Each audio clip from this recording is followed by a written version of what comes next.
Hello bachcho, let's see the question. The question states that a cylindrical wooden block of cross section 50 centimeter square and the 250 gram is floated over the water with the extra weight of 30 gram attached to its bottom. The cylindrical cylinder floats vertically from a state of equilibrium. It is slightly depressed and released if specific gravity of wood is 0.3 and g is equal to 9.8 metre per second square. Deduce the frequency of oscillation. So हमें यहाँ पर एक cylindrical wooden block दिया हुआ है, उसका area और weight 50 centimetre square and 250 is floated over with an extra weight of 30. So उसके बॉटम में एक्स्ट्रा वेट है. सपोज करो दिस इज सिलेंड्रिकल ब्लॉक, एक तरह का ब्लॉक है और उसके बॉटम में यहाँ पर 30 ग्राम का वेट है और होल ग्राम यहाँ पर 250 ग्राम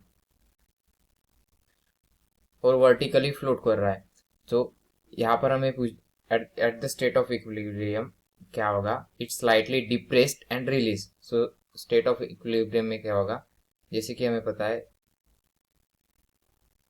कि वो स्लाइटली डिप्रेस्ड होगा और स्लाइटली रिलीज्ड होगा.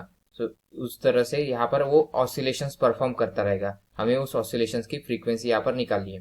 सो ये प्रॉब्लम का की कंसेप्ट क्या होगा? Key concept of this problem, key concept oscillations due to upthrust. Oscillation due to upthrust.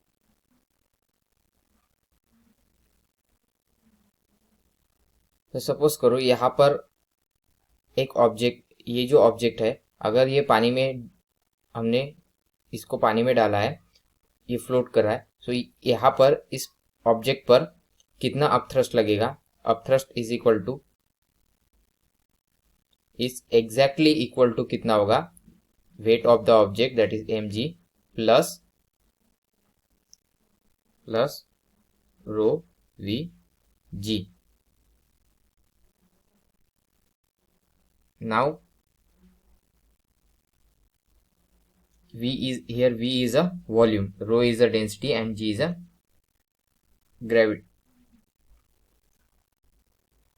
gravitational acceleration. Now हमें कहा गया है कि स्लाइटली डिप्रेस किया. अगर इस ऑब्जेक्ट को हम स्लाइटली डिप्रेस करते हैं तो उस समय उसकी न्यू लेंथ क्या हो जाएगी? सपोज करो इतने अमाउंट में यहाँ तक उसका बेस आया, हमने जब डिप्रेस किया. तो दिस इज, सपोज करो this is y, therefore new upthrust will be upthrust, let us denote with, so that become, जो हमने यहाँ पर स्लाइटली डिप्रेस किया, so new upthrust will be rho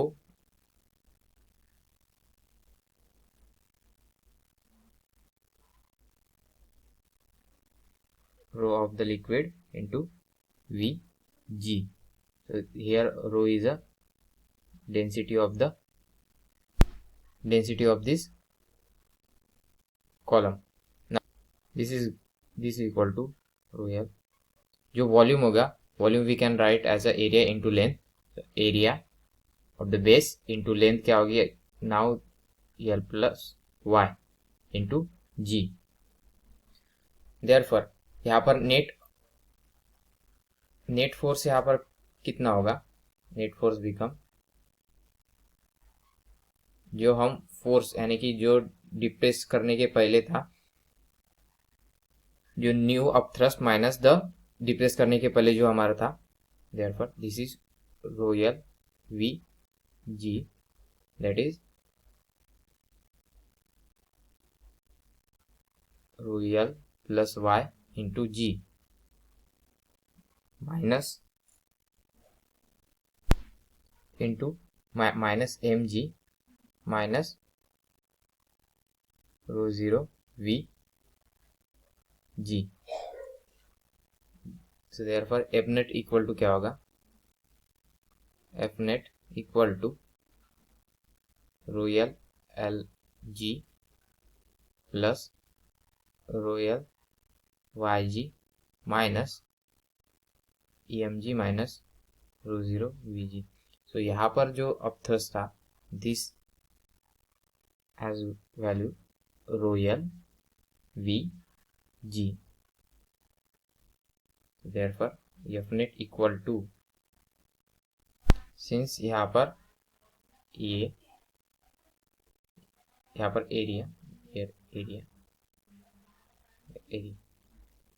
plus area into रोयल YG, here also minus royal volume into G।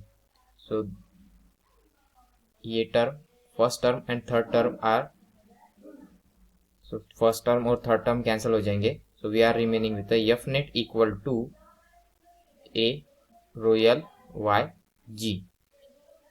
सो अगर हम देखें तो यहाँ पर जो y होगा, y कंटिन्यूसली चेंज होता रहेगा।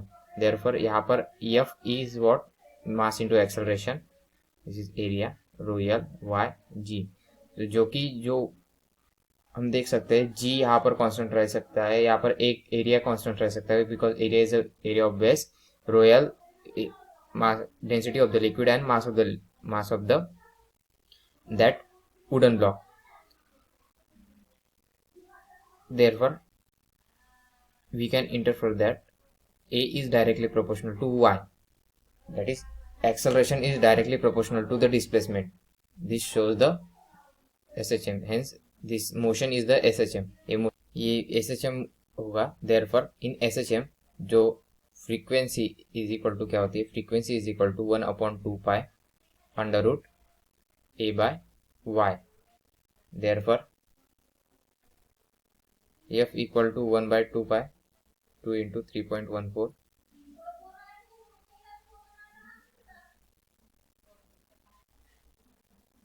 Therefore, from this equation 1 we can interpret that A by